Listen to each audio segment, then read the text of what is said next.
এবার আসুন তারাবি 20 রাকাত না 8 রাকাত সারা দেশে তোলপাড় চলে, কি বলে ঠিক কিনা? ঝড় উঠে যায় সারা দেশে তোলপাড় চলে 20 রাকাত না 8 রাকাত। 20 রাকাত আপনারা যারা বৃদ্ধ আছেন আপনারা আপনাদের 8-10 বছর বয়সে কোনো 8 রাকাতের কথা শুনে নেবেন, বর্তমানে আসি শুনতেছে। আমরা রাসূলকে অনুসরণ করেছি। এবার আসুন একটা হাদিস বলি, রাসূলুল্লাহ সাল্লাল্লাহু আলাইহি ওয়াসাল্লাম বলেছেন, ইন্না বানি ইসরাঈলা ফাররাক্তা ফি দানি ওয়া সাবঈনা মিল্লাহ ওয়া ইন্না উম্মতি ইয়াতাফাররাকাত ثلاثة وسبعين ملة كلهم في النار إلا ملة واحدة. রাসূলুল্লাহ সাল্লাল্লাহু আলাইহি ওয়াসাল্লাম বললেন, বনি ইসরাঈল মানে ইহুদিরা, বনি ইসরাঈল মানে কারা? ইহুদিরা 72টি দলে ভাগ হয়েছে। কয়টা দলে ভাগ হয়েছে? 72টা দলে ভাগ হয়েছে। কারা? ইহুদি। এরপর রাসূল বললেন, ওয়া ইন্না উম্মতি ইয়াতাফাররাকাত 73 মিল্লাহ, আর আমার উম্মত 73টা দলে ভাগ হবে। কয়টা দলে ভাগ হবে? কে বলছে? রাসূল। এই হাদিস নিয়ে কেউ দ্বিমত পোষণ করতে পারে না, একদম সহিহ হাদিস। যারা সহিহ হাদিসের বাণী শুনে মুখে মুখে গালি সহিহ হাদিস বলে, তাদেরকে বিশেষ করে লক্ষ্য করে বলতেছি, এই সহিহ হাদিস জাস্টিফাই করুন কি বলছে। ওয়া ইন্না উম্মতি ইয়াতাফাররাকাত 73 মিল্লাহ, নিশ্চয় আমার উম্মত 73টা দলে ভাগ হবে। কুল্লুহুম ফিন নার ইল্লা মিল্লাতান ওয়াহিদা, প্রত্যেকটাই জাহান্নামী হবে শুধু একটা ছাড়া।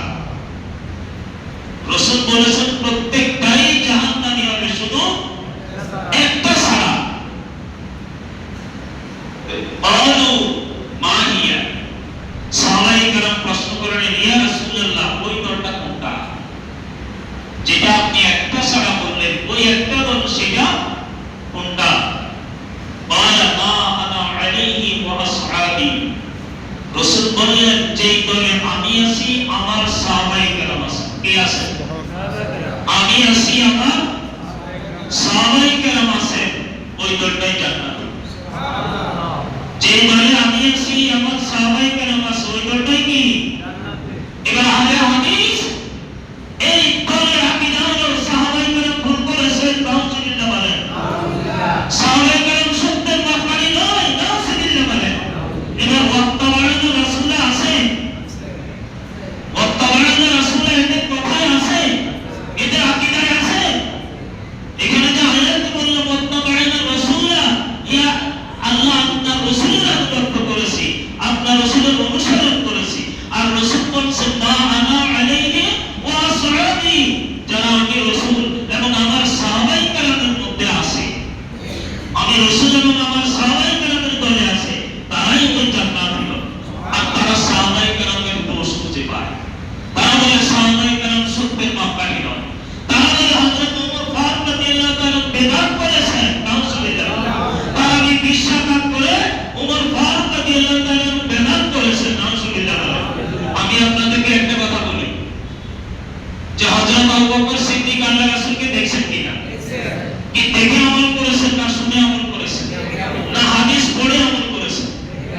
কথা বলেন না। রাসূলকে দেখে দেখে আমল করেছেন না হাদিস পড়ে আমল করেছেন? হযরত ওমর ফারুক রাদিয়াল্লাহু তাআলা আল্লাহ রাসূলকে দেখে দেখে আমল করেছেন না হাদিস পড়ে আমল করেছেন? বর্তমানে আব্দুর রাজ্জাক বিন ইউসুফ ওমর ফারুকের কোনো বড় না? নাসিরউদ্দিন আলবানী ওমর ফারুকের কোনো বড় না? ইবনে তাইমিয়া ওমর ফারুকের কোনো বড় না? তারপরে আসেন আহমদুল্লাহ ওমর ফারুকের কোনো বড় না? মুজাফফর বিন মুরশিদ ওমর ফারুকের কোনো বড় না? যে ওমর রাসূলকে দেখে দেখে আমল করেছে, সে ওমর বেদাত সৃষ্টি করেছে। আর তোমরাই সঠিক ইসলাম নিয়ে এসেছো, তোমরাই শুধু সঠিক ইসলাম নিয়ে এসেছো। এরপরে আসুন ওমর ফারুক রাদিয়াল্লাহু তাআলা রাষ্ট্রীয়ভাবে বিশ্বাসঘাত কায়েম করেছেন,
এসেছে। এবার আসেন ওমর ফারুক রাদিয়াল্লাহু তাআলা আনহুর যুগে লক্ষাধিক সাহাবী জীবিত ছিলেন, লক্ষ লক্ষ সাহাবী জীবিত ছিলেন। সমস্ত সাহাবী এই যে ওমর রাদিয়াল্লাহু তাআলা আনহু এই বিশ্বাকাত তালিম জেনে নিয়েছেন এবং জামাতে পড়েছেন। এবং শুধু ওমর না, এরপর ওসমানের যুগ গেছে, এরপর আলী রাদিয়াল্লাহু তাআলা যুগ গেছে, এরপর শত শত বছর ধরে করোনা পর্যন্ত মক্কার হারাম শরীফে মদিনার মসজিদে নববীতে ধারাবাহিকভাবে বিশ্বাকাত তালিম জামাত হয়ে এসেছে। কেউ এটাকে দ্বিমত পোষণ করতে পারে নাই। এবার বলেন কাকে মানবো? এই সাহাবায়ে কেরাম মানবো? সাহাবায়ে কেরামকে মানবো না বর্তমানের উম্মাহ সুন্নাহকে মানবো? কাকে মানবেন? বর্তমানের উম্মাহ সুন্নাহকে মানবো না সাহাবায়ে কেরামকে মানবো? তো যেটা আজকের আয়াত বলছে ওয়াত্তাবা'না রাসূলা, ইয়া হে আল্লাহ আমরা আপনার রাসূলের আনুগত্য করেছি। আর রাসূল বলেছে মা আনা আলাইহি ওয়া আসহাবি, যে দলের মধ্যে আমি রাসূল আছি, আমার সাহাবায়ে কেরাম আছে, তারাই হলো কি জান্নাতি দল। আসুন, তারা নিজেকে দাবি করে সালাফি, তারা নিজেকে দাবি করে কি একদম তাহা মিথ্যা কথা, বানোয়াট কথা, বান্দারি ছাড়া আর কিছু নাই। সালাফি কারা? সালাফি কারা? সাহাবায়ে কেরাম, তাবেঈন, তাবেঈন, মুতাকাদ্দিমিন, মুতাআখিরিন, শহীদিন, সিদ্দিকিন, সর্বশেষ সলফে সালেহিন। সর্বশেষ স্তরটা সলফে সালেহিন। বলেন স্তর কিভাবে আছে? রাসূলের পরে কি সাহাবায়ে কেরাম, তাবেঈন, তাবেঈন, মুতাকাদ্দিমিন, মুতাআখিরিন, শহীদিন, সিদ্দিকিন, তারপরে সলফে সালেহিন। এবার যদি সলফে সালেহিন করেন, সলফে সালেহিনের প্রথম কাতারে আছেন তাবেঈনের মধ্যে প্রথম কাতারে কে? ইমামে আযম আবু হানিফা রাহিমাহুল্লাহ। আর তারা যত রকমের গাড়ি আছে সবগুলো ইমাম আবু হানিফাকে দেয়। বলেন তারা তাবেঈনকে মানছেন? তাবেঈনদের মধ্যে মাযহাবের ইমাম একজনই আছেন যিনি ইমামে আযম আবু হানিফা রাহিমাহুল্লাহ। তারপরে তাবেঈন যারা আছেন, তাবেঈনের পরে স্তরে যিনি আছেন তিনি হলেন ইমাম যে শাফিঈ রাহমাতুল্লাহ আলাইহি। এবং ইমাম মালিক, ইমাম হাম্বল, এগুলোকে তাবেঈন স্তরে পড়ছে। তো আপনি সালাফি কেমনে হয়েছে? আপনি মাযহাব মানেন না, কোন মাযহাবের ইমামকে মানেন না, মাযহাবের ইমামকে না মানলে আপনি সালাফি কেমনে হয়েছে? সালাফি কারা? সলফে সালেহিনদের যুগে, পরবর্তী যুগে, আজ থেকে 120 বছর, 30 বছর আগে, 114 বছর আগে ইবনে তাইমিয়া, নাসিরউদ্দিন আলবানী, আর বর্তমান যুগের উম্মাহ সুন্নাহ এগুলি সালাফি। এগুলো সালাফি। মুখে যত ফাঁকফোড়া নেই। ইসলাম তারা কলুষিত করে দিয়েছে। প্রতিটা ক্ষেত্রে শুধু ফেতনা, প্রতিটা ক্ষেত্রে ফেতনা সৃষ্টি করে কলুষিত করে দিয়েছে ইসলামকে। নাউজুবিল্লাহ। আল্লাহ পাক আমাদেরকে হিফাজত করুন। আমিন। তোমাদের গিরে ধরি যায়, দাঁড়াইতে পারো না। দীর্ঘক্ষণ দাঁড়ায় দাঁড়ায় নামাজ পড়তে পারতে না, গিরে ধরি যায় এই কথা বলো, বলে আমার গিরে ধরি যারা বিশ্বাকাত করতে পারো না, তো তুমি নামাজের দ্বারা না পড়লে কোনো সমস্যা নেই। কি আছে নাকি? একবার না পড়লে সমস্যা আছে? গিরে ধরি যায়, দাঁড়াইতে পারি না, আমার গিরে ধরে যায়, আমার পায়ে ব্যথা হয়ে যায়। এই জন্য বিশ্বাকাতের প্রতিবাদে 8 টাকা প্রতিবাদ দিয়ে দিতে বলো। হ্যাঁ, এটা হইলে আপনার মানে তোর গিরে ধরি যায়, দাঁড়াইতে পারো না, 8 টাকা তো লাগবে না, কোনো সাড়ে একবারে নতুন। এগুলো ঠিক না? সম্মানিত হাজিরিন, যেটা ওয়াত্তাবা'না রাসূলা, আল্লাহ বলেছেন বলে আমরা আপনার রাসূলকে অনুসরণ করেছি। আমরা আপনার রাসূলকে অনুসরণ করেছি। যেটা আজকে কথা আসলো, রাসূলকে অনুসরণ প্রয়োজনে করে আদৌ জাস্টিফাই করে দেখিয়ে মা আনা আলাইহি ওয়া সাহাবি এই কথার উপর নাই, ওয়া সাহাবি এই কথার উপরে নাই। কোন মুখ দিয়ে কেমনে বলে আশ্চর্য লাগে, উমরে বেদাত সৃষ্টি করে দিয়ে গেছে। উমরে কিন্তু বড় হয়ে গেছে। যদি ওমর ভেদার সৃষ্টি করে আজান দেওয়া ব্যাপার, এই কথাটা বুঝছেন কিনা? আজানের পরামর্শ কার? ওমর ফারুক রাদিয়াল্লাহু তাআলা। ওমর ফারুক রাদিয়াল্লাহু তাআলা আল্লাহর রাসূলের সাথে পরামর্শ করে নিয়ে, রাসূলুল্লাহ, এমন একটা পন্থা যদি হতো যে পন্থার মাধ্যমে আমরা মানুষকে নামাজের জন্য ডাকতে পারি। তখন কেউ বললো ঘন্টায় তৈরি বাজাই, কেউ বললো আগুন জ্বালাই, যাতে ধোঁয়া দেখলে মানুষ দূর থেকে বুঝতে পারে নামাজের সময় এসে।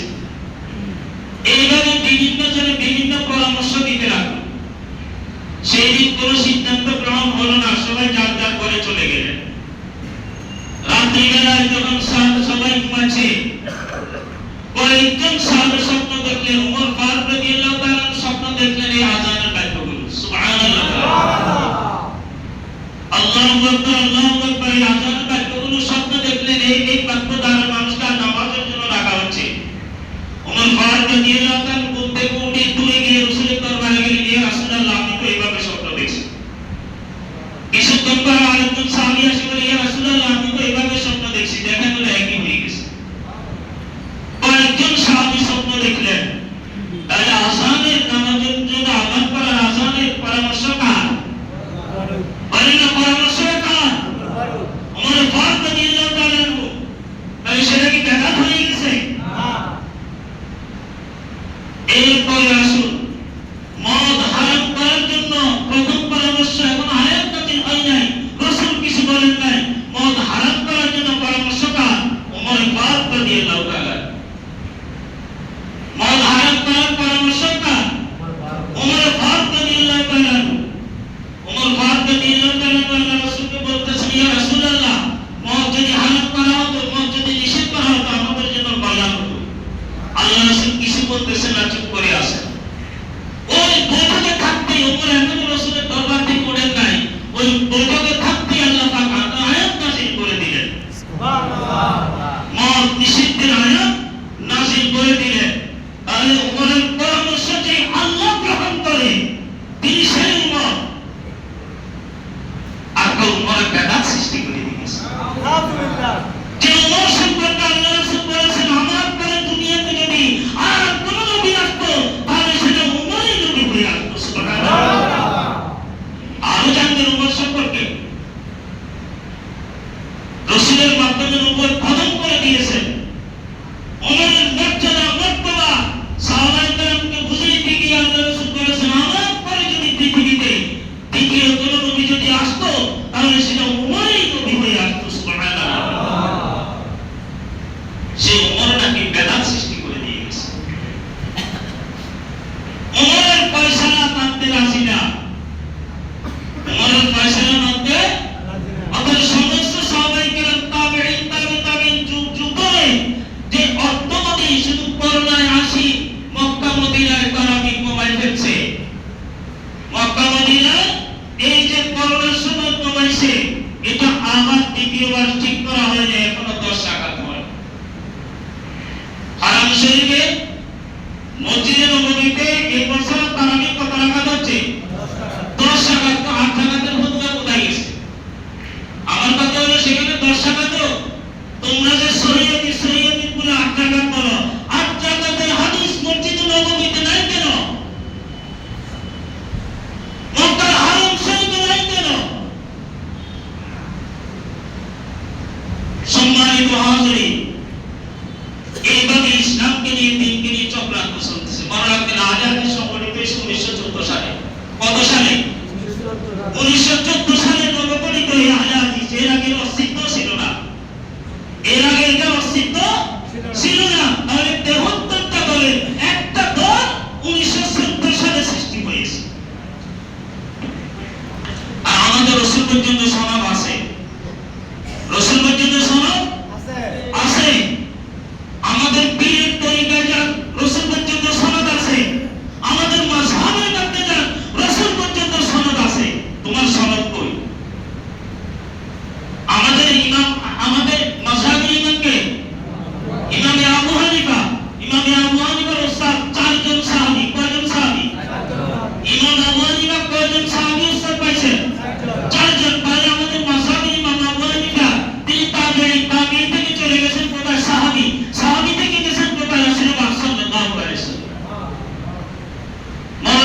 শুধুমাত্র সহিহ হাদিস শুনলেই হবে না, আপনার ইমানের ভিত্তির উপর অনেক কিছু আছে। যে আমরা পীরের হাতে বায়াত গ্রহণ করি, আমার পীরের পর আমার পীরের পীরকে তার পীরকে তার পীরকে তার পীরকে চাইতে চাইতে আপনি কি হযরত রাসূলুল্লাহ সাল্লাল্লাহু আলাইহি ওয়াসাল্লাম পর্যন্ত ধারাবাহিক সনদ আছে, আপনি নড়াচড়া করার কোনো সুযোগ নাই। 1914 সালে গঠিত হয়ে তিন মুরিদি হারাম করে দিয়েছে। তিন মুরিদি হারাম, নাউজুবিল্লাহ বলে। তো আব্দুল কাদের জিলানী রাদিয়াল্লাহু তাআলা কত সালে, সাহাবায়ে কেরাম কত সালে, তাবিঈন কেরাম কত সালে, হযরত শাহজালাল ইয়ামিনী রাহমাতুল্লাহ আলাইহি কত সালে, মুহম্মদ চিশতি আকিলি রাহমাতুল্লাহ আলাইহি কত সালে। তোমার বাপ-দাদাদেরকে যারা মুসলমান বানিয়ে দিয়ে গেছে তারা তো পীর ছিলেন, তারা কি হারাম ছিল? তোমার বাপ-দাদাও কি হারাম? কি কথা বলেন না? এই ভারত উপমহাদেশে ইসলাম কারা এনেছে? সিলেটের শাহজালাল ইয়ামিনী আছে কিনা? তো তিনি কি হারাম? যে আজমির শরীফের মুহম্মদ চিশতি আকিলি রাহমাতুল্লাহ আলাইহি তিনি কি হারাম? তো আজকে যারা পীর মুরিদি হারাম বলে তাদের বাপ-দাদাদেরকে যারা মুসলমান বানাইছে তারা কি হারাম ছিল? তারা কি হারাম ছিল? বায়জিদ বুস্তামি কি হারাম ছিলেন? আহমদুল্লাহ শাহ মেজবান্ডারি হারাম ছিলেন? আনোয়ার শাহ হারাম ছিলেন? শাহ মাহবুব রহমাতুল্লাহ আলাইহি হারাম ছিলেন? আর কত বলবো, একে একে দেখেন আগে তারা ইসলাম প্রচার করেছে, এই দেশে ইসলাম তারা নিয়ে এসেছে, আর আজকে বলে পীর মুরিদি হারাম। বায়াত গ্রহণ করা হারাম? যদি বায়াত গ্রহণ করা হারাম হয়, সমস্ত মুসলিম উম্মাহ হারাম করতেছে, সবাই বায়াত গ্রহণ করে। প্রথম হারাম করেছে সাহাবায়ে কেরাম, কেন তারা আল্লাহ রাসূলের হাতে বায়াত গ্রহণ করেছে। এরপর বিভিন্ন জায়গায় বর্তমানে রাসূলের উপর বায়াত গ্রহণ করা, তখন তো রাসূলের উপর বায়াত গ্রহণ করার জন্য বলছে কারো উপর না। তো আল্লাহ রাসূল সাহাবায়ে কেরামকে এক একজনকে এক এক জায়গায় পাঠাইছে ইসলাম প্রচারের জন্য, পাঠাইছেন কিনা? ওই সাহাবীদের হাতে নতুন মুসলিমেরা বায়াত গ্রহণ করেছে। সুবহানাল্লাহ, অসংখ্য হাদিস দ্বারা প্রমাণ আছে। রাসূলুল্লাহ সাল্লাল্লাহু আলাইহি ওয়াসাল্লাম বিভিন্ন পৃথিবীর বিভিন্ন প্রান্তে সাহাবায়ে কেরাম পাঠাই দিয়েছেন ইসলাম প্রচারের জন্য, আর ওই জায়গাতে যারা মুসলমান হয়েছে তারা বায়াত গ্রহণ করেছে তার হাতে, সাহাবায়ে কেরামের হাতে। এই বায়াতের সিলসিলা ধারাবাহিকভাবে অদ্যাবধি পর্যন্ত আছে এবং কিয়ামত পর্যন্ত থাকবে। এটা রদ করতে পারবেন না যতই ষড়যন্ত্র করেন। এই সিস্টেমকে করে দিয়েছেন আল্লাহ, কিয়ামত পর্যন্ত থাকবে।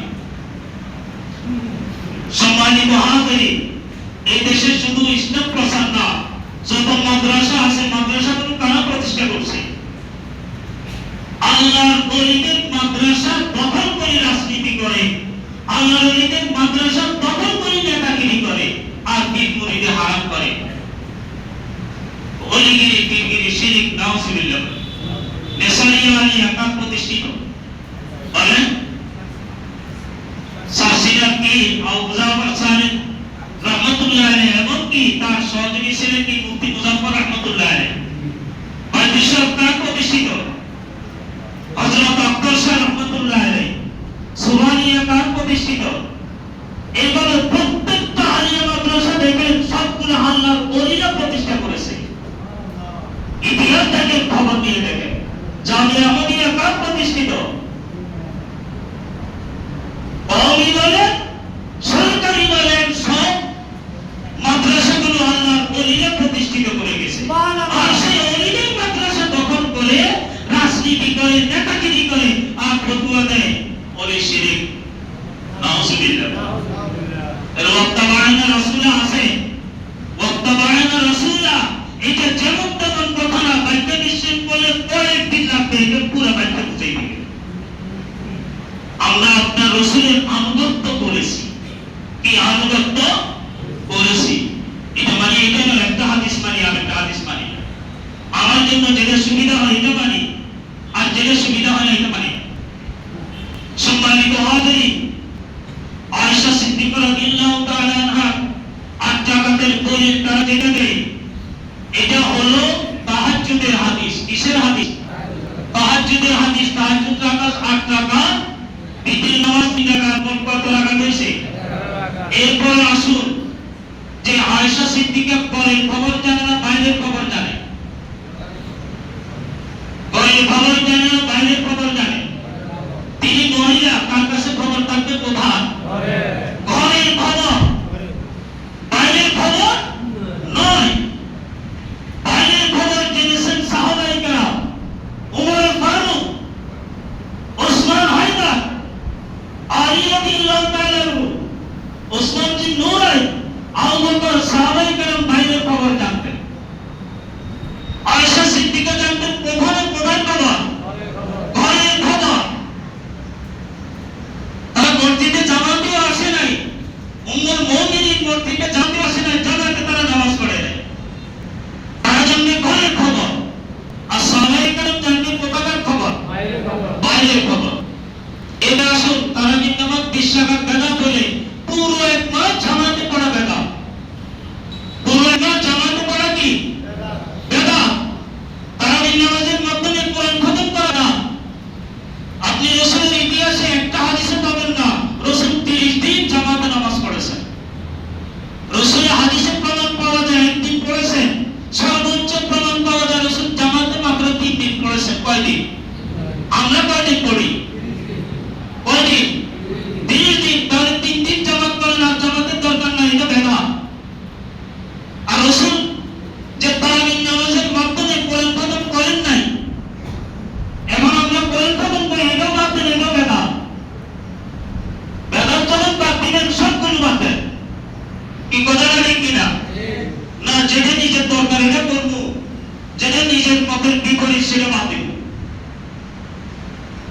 এই জন্য সাবধান থাকবেন, সাবধান থাকবেন। নিত্য নতুন দলের মতভেদ গ্রহণ করে নিজেদের ইমানকে নষ্ট করিয়েন না। এরপরে আসুন আহলে হাদিস যারা হানাফি ইমামদের পিছনে নামাজ পড়ে একজনেরও নামাজ হবে না। মাযহাবের ইমামদের পিছনে যারা নামাজ পড়ে বিশেষ করে আহলে হাদিস, তাদের একজনেরও নামাজ হবে না। প্রশ্ন করতে পারেন হুজুর কেন হবে না? তাদের ফতোয়ার কারণে। কেন হবে না? তাদের ফতোয়ার কারণে। বলেন তো ইমাম যদি ভুল করে একজনেরও নামাজ হবে না? আমি ইমামতি করতেছি, আমি যদি ভুল করি নামাজ তো আমারই নষ্ট, সমস্ত মুসল্লির নষ্ট। কি বলেন ঠিক কিনা? ইমামের নামাজ সঠিক, কোন একজন মুসল্লি ভুল করেছে, ওই মুসল্লির নামাজ আর ভুল হবে না। ইমামের নামাজের কারণে মুসল্লির নামাজ সঠিক হয়ে যাবে। কথাটা বুঝছেন কিনা? ইমামের ভুল সবার কি ভুল। ইমাম যদি বলে এমন কোন ভুল করে যেটার কারণে নামাজ নষ্ট হয়ে গেছে, নামাজ পুনরায় পড়তে হবে। নামাজ কি? এবার আসেন আহলে হাদিসের ফতোয়া কি? হানাফি মাযহাবের ইমামরা সবাই ভুল করে। সবাই কি ভুল করে? আমরা নিয়মবাদী নামের উপর, ওরা নিয়মবাদী ভুল করে বল, মানে কি ইমাম ভুল করে? ইমাম কি ভুল করে? কি কথাটা বুঝতেছেন কিনা? ইমাম ভুল করে। আমরা পায়ে ফাঁক সীমিত রাখি, ওরা কি দেখনাকু পেগুলিয়া, মানে ইমাম ভুল করে। মানে ইমাম কি ভুল করে? দেখুন ওদের কথাই হলো হানাফি, সবাই ভুল করে, সবাই ভুল। তো ভুল ইমামের পিছনে নামাজ পড়লে তার নামাজ হবে না। কেন অনর্থক আমাদের পিছনে নামাজ পড়ে তোমার নিজের নামাজ নষ্ট করতেছে। এরপরে আসেন আকারাত পড়ি। আকারাত পড়ি কি মনে হয় যেন তারে কোন মারি মারলে কুরআন উনি মাত্রই দেখতো মুসল্লিদের গায়ের উপরে পা বাড়ি বাড়ি দূর মারে। তুমি যদি আকারাত পড়ো তাহলে তুমি দাঁড়ানো উচিত কোথায়? পিছনের কাতারে, একদম পিছনের কাতারে না, দাঁড়াইবো সামনের কাতারে। দাঁড়াই কোথায়? সামনের কাতারে দাঁড়ায় আকারাতে দূর মারে। এবার আসেন মানুষ বিরক্ত হলে মানুষের গায়ের উপরে পড়ে যান, সামনের কাতারগুলো খালি হয়। সামনের কাতারগুলি কি হচ্ছে? মানে পুরো নামাজের পরিবেশটাকে নষ্ট করে দিয়ে তারপরে বাইরে। এটা আসলে দিন আল্লাহর কাছে জবাব দিতে হবে। আমার মসজিদে যারা এই ধরনের বিশৃঙ্খলা করে, আসলে দিন আল্লাহর কাছে আমি নিজের বিচার দেব। এই বিশৃঙ্খলার জন্য আল্লাহর কাছে আমি নিজের বিচার প্রার্থী হব। কেন? সুন্দর নামাজের কাতার ভাঙি ভাঙি এই নামাজের ভিতরে বিশৃঙ্খলা সৃষ্টি করতেছে। মনে রাখবেন এদের বিচার আমি আল্লাহর কাছে নামাজের ভার আমার উপর নাই। যারা আমার পুরোপুরি ইত্তেজা করতে পারবে না তাদের নামাজের ভার আমার উপর নাই। হাসরের দিন আমি স্পষ্ট আল্লাহর কাছে জবাব দেব, আমার ইত্তেজা যারা করেছে তাদের নামাজের হিসাব আমার থেকে নিলাম না। যারা আমার ইত্তেজা করে নাই তাদের হিসাব আমি আল্লাহ দিতে পারবো না। কারণ আমাকে ইমাম হিসেবে পারে নাই, তারা আমার ইত্তেজাই করে নাই, আমাকে ইমাম হিসেবে মানে নাই, আমি কেন তাদের নামাজের হিসাব আল্লাহর কাছে দেব? এই কথাটা ঠিক কিনা? এত সহজ মনে করিয়েন না, ইমামকে এত সহজ মনে করিয়েন না, যেখানে সেখানে খেলতাম আশা করাটা ঠিক না। তো সম্মানিত হাজিরিন, যে ওয়াত্তাবা'না রাসূলা আমান্না বিমা আনজালতা, সামান্য কিছু কয়েকটা নজির দেখাইলাম, এই নজির দেখাতে গেলে শত শত নজির আছে। সম্মানিত হাজিরিন, আসুন আজকে 16তম রমজান যাচ্ছে। কততম রমজান? 16তম রমজান। আজকে কিছু বিশেষ কথা আজকে বলতে হবে, বিশেষ করে ফিতরা। ফিতরা 110 টাকা। কত? 110 টাকা। সেই আলে হাদিসেরা বলতেছে ওই টাকার পরিমাণে, টাকার পরিমাপে ফিতরা দেওয়া বেদাত। দেখেন, এখন আমার একটা প্রশ্ন দেখবেন, আমি কালকে বলতেছি, মানে তাদের কথা হলো রাসূল বলছে আপনার মালের 40 ভাগের 1 ভাগ দিতে হবে। আপনার ব্যবসায়িক মালের, যে মালের 40 ভাগের 1 ভাগ দিতে হবে। কালকে একটা পোস্ট দেখছি আমি, কেউ মাটির ব্যবসা করে, বাড়ির ব্যবসা করে, রাবিশের ব্যবসা করে, তারা কি যাকাত হিসাবে ওই মাটির 40 ভাগের 1 ভাগ দিবে? তাহলে কি যাকাত যারা গ্রহণ তারা মাটি খাবে? যিনি বাড়ির ব্যবসা করেন বাড়ির 40 ভাগের 1 ভাগ দিবেন, তিনি বাড়ি খাবে। যিনি রাবিশের ব্যবসা করেন তিনি কি রাবিশকে, তাকে রাবিশের 40 ভাগের 1 ভাগ দিবেন? বলেন, মাটি, বাড়ি, রাবিশ, আর অনেক কিছু আছে। আমি 3টে উদাহরণ দেখাচ্ছি, অনেক কিছু আছে। মনে করেন যারা কি হাঁস মুরগির খাদ্যের ব্যবসা করে, হাঁস মুরগির খাদ্য ভাগ করে 40 ভাগের 1 ভাগ জাকাত দিবে। এবার 40 ভাগের 1 ভাগ জাকাত দিলে কেউ 1 কেজি পাইলো, কেউ আধা কেজি পাইলো, কেউ 2 কেজি পাইলো, এগুলো কি সে খাবে না বিক্রি করবে? কোন কাজে লাগাইবে সে? তাহলে মাযহাব আপনাকে বলছে আপনি যে ব্যবসাই করুন না কেন, যদি আপনি কি করেন যাকাত হলে আপনি তখন 40 ভাগের 1 ভাগ হিসাবে যাকাতের শতকরা 2.5 টাকা পড়ে। কত? শতকরা কত পড়ে? 2.5 টাকা। আপনি যখন টাকা দিয়ে যাকাতটা দিলেন, সঙ্গে সঙ্গে যাকে যাকাত দিলেন সে খাদ্য, ইত্যাদি, সেহরি, কাপড় চোপড় যেটা মনে হয় সেটা কিনতে পারবে। পারবে কিনা? রাসূল